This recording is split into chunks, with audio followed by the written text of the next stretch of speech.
In Malaysia, we are called as National Audit Department, and we have an anti-corruption agency, a commission, which fights against the corruption.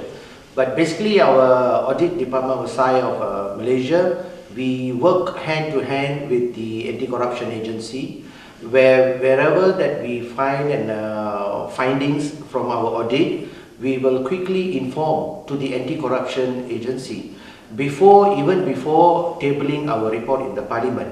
So we have a meeting, a seminar with the commission, anti-corruption commission, and once when we inform, we will tell them what is our findings, and immediately the anti-corruption agency will go and do their inspections for the corruption.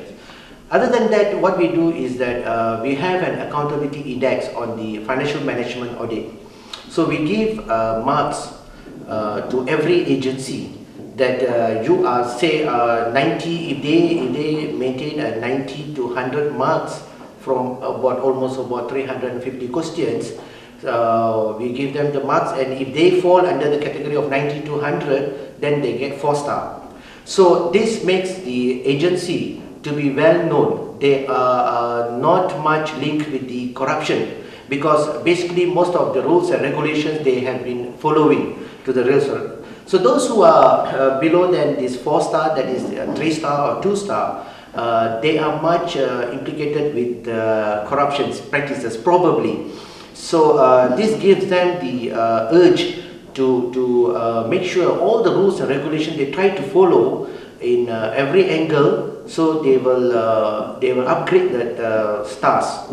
So when they come to the 4-star, then they will be in the safer side. So this is one of the areas. The other area is that we have a system which is embedded in our website, which is called as AG dashboard. AG meaning the Auditor General's dashboard, where it is open to anyone. Anybody can go into the website anytime, and they can see what is in the dashboard. The dashboard is something that we have a traffic light system in the dashboard, that is the red color, the green color, and the yellow color. So the green color says all those our auditing issues we will plug and put into the dashboard in the system. So whenever the action has been taken, then it will be green color.